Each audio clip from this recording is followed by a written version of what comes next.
قال اللہ تعالیٰ اکراما بحبیبہ ونبیہ ان اللہ وملائکتہ یصلون علی النبی یا ایھا الذین آمنوا صلوا علیہ وسلموا تسلیما اللہم صلی علی سیدنا مولانا محمد السلام علیکم یا رسول اللہ صلی اللہ تعالیٰ علیہ وسلم۔ یہ بات سبھی کو معلوم ہوگی کہ گناہ کی دو قسمیں ہیں، ایک کبیرہ گناہ، دوسرے صغیرہ گناہ۔ صغیرہ گناہ چھوٹے گناہوں کو کہتے ہیں اور کبیرہ گناہ بڑے گناہوں کو کہتے ہیں۔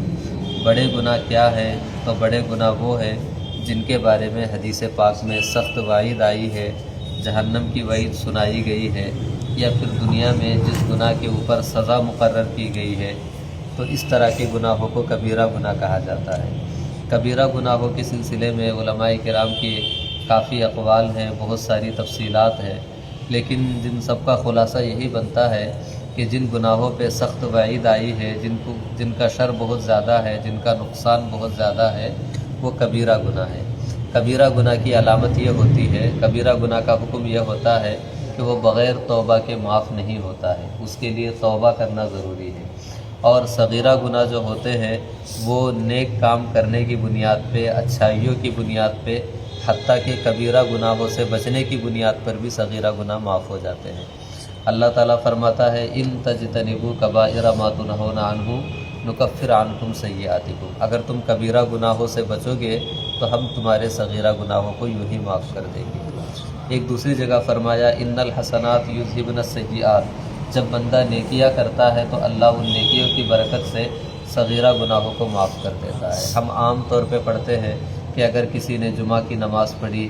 تو ایک جمعہ سے لے کے دوسرے جمعہ تک وہ نماز اس کے گناہوں کا کفارہ ہوگی، یعنی صغیرہ گناہ ہوگا۔ وضو کرتے ہیں تو گناہ جھڑ جاتے ہیں، یعنی صغیرہ گناہ جھڑ جاتے ہیں۔ اسی طریقے سے بہت سارے ماہ رمضان، اگلے ماہ رمضان تک کے گناہوں کا کفارہ ہے، یعنی صغیرہ گناہوں کا۔ درود پڑھنے سے 10 رحمتیں نازل ہوتی ہے اور 10 گناہ معاف ہو جاتے ہیں، 10 درجات بلند ہو جاتے ہیں، یعنی صغیرہ گناہ۔ یہ سارے کے سارے جو مقامات ہیں جہاں گناہ معاف ہوتے ہیں وہ صغیرہ گناہ ہیں۔ 2-3 اعمال ایسے ہیں کہ جن کی بدولت اللہ تعالیٰ کبیرہ گناہوں کو بھی معاف کر دیتا ہے، ان میں سے ایک حج ہے۔ حج کے بارے میں فرمایا کہ حج کرنے والا بندہ گناہوں سے ایسے پاک ہو کے نکلتا ہے جیسے ابھی ماں کے پیٹ سے برآمد ہوا ہو، یعنی حج کی بنیاد پر اس کے کبیرہ گناہ بھی معاف ہو جاتے ہیں۔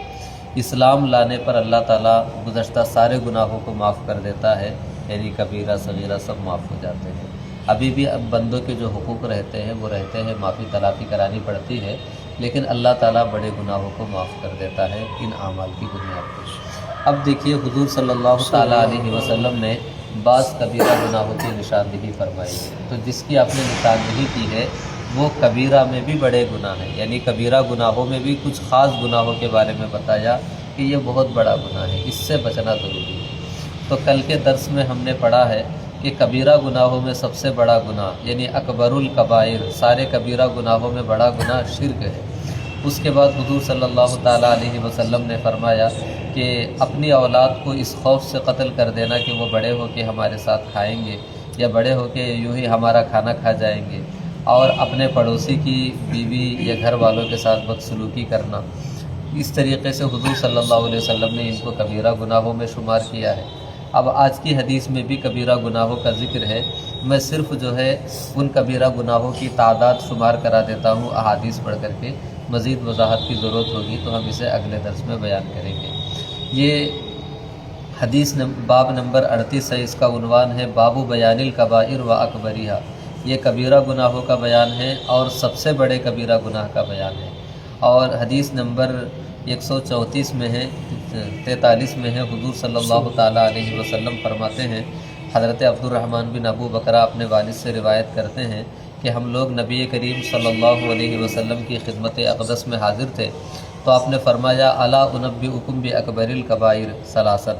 آپ نے 3 بار فرمایا کیا میں تمہیں سب سے بڑا گناہ نہ بتا دوں، کیا میں تمہیں سب سے بڑا کبیرہ گناہ نہ بتا دوں، کیا میں تمہیں کبیرہ گناہوں میں سب سے بڑا جو ہے اسے نہ بتا دوں۔ اس کے بعد آپ نے فرمایا الاشراک باللہ، اللہ ایک ہے اور اگر کوئی اللہ کو ایک نہیں مانتا ہے، اللہ کے ساتھ کسی اور کو شریک کرتا ہے تو یہ سب سے بڑا گناہ ہے۔ پھر فرمایا عقوق الوالدین، والدین کے ساتھ نافرمانی کرنا، والدین کی نافرمانی کرنا یہ کبیرہ گناہ ہے۔ پھر فرمایا شہادت الزور، جھوٹی گواہی دینا، جھوٹ بولنا یہ تو کبیرہ گناہ ہے، لیکن کوئی آدمی اپنے جھوٹ پہ اتنا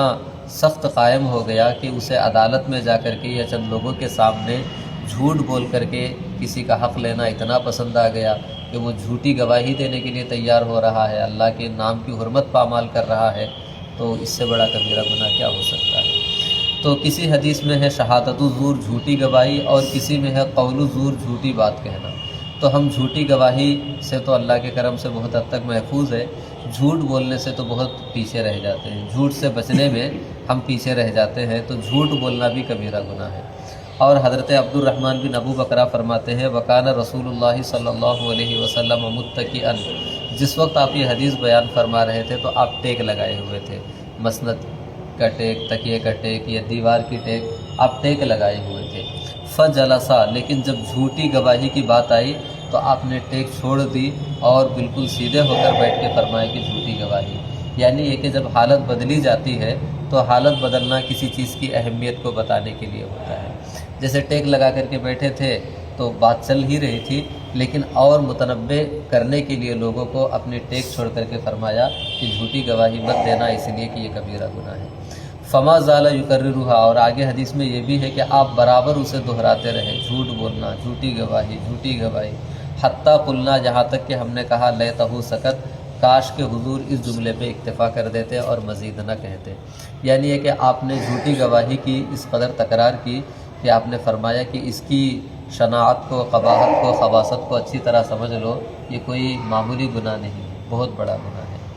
اسی مفہوم کی حدیث جو ہے حضرت انس رضی اللہ تعالیٰ عنہ سے بھی مروی ہے، اور اسی مفہوم کی حدیث جو ہے حضرت انس سے دوسرے الفاظ کے ساتھ، دوسری سند کے ساتھ مروی ہے۔ پھر حضور صلی اللہ تعالیٰ علیہ وسلم نے ایک حدیث پاک میں فرمایا، یہ حضرت ابو ہریرہ سے مروی ہے، آپ نے فرمایا 7 کبیرہ گناہوں سے بچو، اجتنبوا السبع الموبقات، 7 کبیرہ گناہوں سے بچو۔ اس عنوان پہ اس حدیث کی روشنی میں میں نے تقریر کی ہے یوٹیوب پہ، 7 کبیرہ گناہ، اور میرا نام لکھ کے ڈالیں گے تو انشاءاللہ تقریر آئے گی، اس میں نے تقریر ہی کی ہے۔ تو حدیث پاک میں حضور نے فرمایا 7 تباکن گناہوں سے بچو۔ تو صحابہ نے پوچھا وما ہن یا رسول اللہ، یا رسول اللہ وہ کبیرہ گناہ کیا ہے؟ تو فرمایا الشرک باللہ، شرک کرنا، والسحر،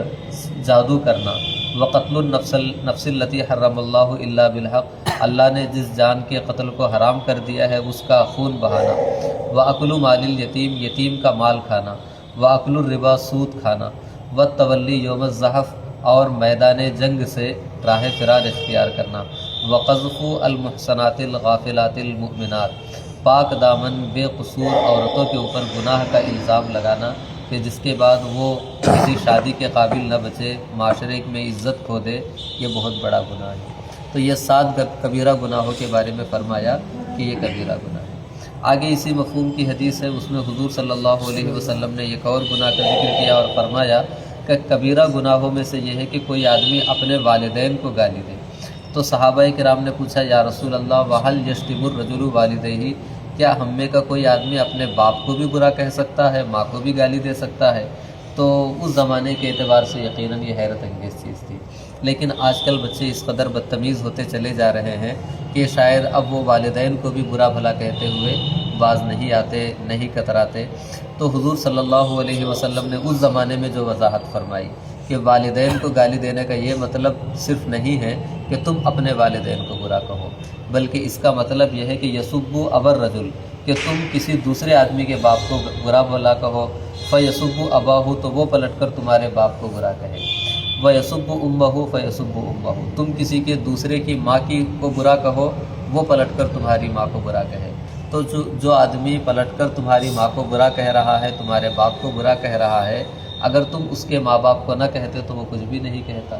لیکن ہمارے ماں باپ کو برا کہنے کی وجہ یہ ہے کہ ہم ہی نے دوسرے کے ماں باپ کو برا بھلا کہہ کے اسے یہ جملہ کہنے پہ مجبور کیا ہے، لہذا دوسرے کے ماں باپ کو برا بھلا کہنا بھی وہ اپنے والدین کو برا بھلا کہنے کے مترادف ہے۔ تو حضور صلی اللہ علیہ وسلم نے اس گناہ سے بھی منع فرما دیا، اس گالی گلوچ سے بھی منع فرما دیا کہ جو پلٹ کر کے ہمارے والدین تک آتی ہے۔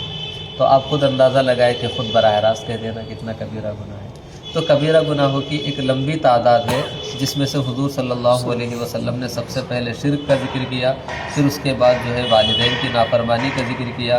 جھوٹی گواہی کا ذکر کیا، اولاد کو قتل کرنے کے بارے میں فرمایا، پھر 7 کبیرہ گناہوں کی الگ آپ نے تفصیل بیان فرمائی، پھر دوسرے کے والدین کو برا بھلا کہنا یہ بھی کبیرہ گناہ ہے، اور وہ پلٹ کر ہمارے والدین کو کہہ دیتے ہیں تو یہ اور ڈبل گناہ ہو جائے گا۔ تو یہ کبیرہ گناہوں کی تفصیل تھی جو حضور صلی اللہ علیہ وسلم نے بیان فرمائی۔ اس کا مقصد صرف جاننا نہیں ہے، اس کا مقصد یہ ہے کہ جاننے کے بعد ان کبیرہ گناہوں سے بچنے کی کوشش کی جائے۔ اللہ تعالی ہم سب کو حسن عمل کی توفیق عطا فرمائے۔ بسم اللہ۔